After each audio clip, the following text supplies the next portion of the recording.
सोलापूर शहर ग्रामीण पोलीस दलाची भरती पुढे ढकलण्याची मागणी परीक्षार्थींतर्फे करण्यात आलेली आहे आणि सोलापुरात झालेल्या पावसामुळे ग्राउंडवर चिखल साचलाय। मुलांच्या शारीरिक चाचणीला सुरुवात झाली, मात्र मैदानावर चिखल असल्यामुळे मुलींना दुखापत होण्याची भीती आहे।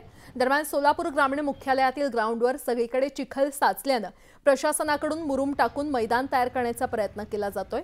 पावसामुळे व्यत्यय येऊ नये म्हणून सोलापूर ग्रामीण पोलीस दलाच्या वतीने खबरदारी घेतली जाते आहे।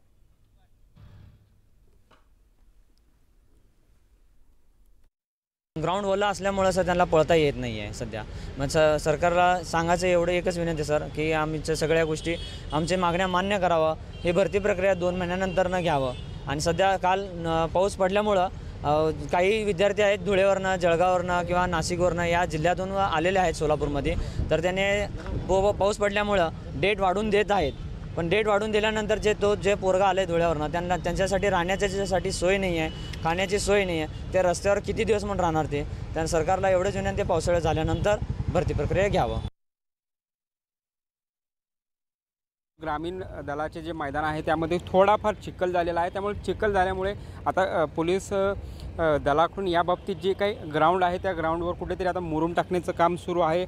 आपल्यासोबत बोलण्यासाठी सोलापूर जिल्ह्याचे जे अप्पर पोलीस अधीक्षक आहेत प्रीतम येवलकर सर, काय सांगताल, कशा पद्धतीची तयारी आहे, काय विशेष असणार आहे? आज आपण सोलापूर ग्रामीण पोलीस दलातर्फे जी भरती प्रक्रिया सुरू केलेली आहे त्यासाठी 500 उमेदवारांना आपण आज बोलवलेलं आहे। त्यापैकी 70% उमेदवारांनी हजेरी दिलेली आहे।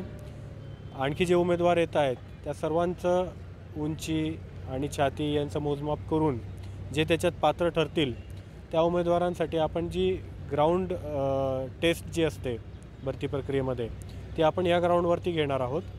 काल रात्री आणि काल संध्याकाळी थोडा पाऊस पडल्यामुळे ग्राउंडवरती जे रनिंग ट्रॅक आहे त्या ठिकाणी काही ठिकाणी थोडे पॅचेस तयार झालेले आहेत चिखलाचे, ते आपण कव्हर करतो आहे मुरुम आणि इतर साहित्य टाकून। कॅमेरामन अनिल कांबळे सह प्रीतम पंडित, न्यूज 18 लोकमत, सोलापूर।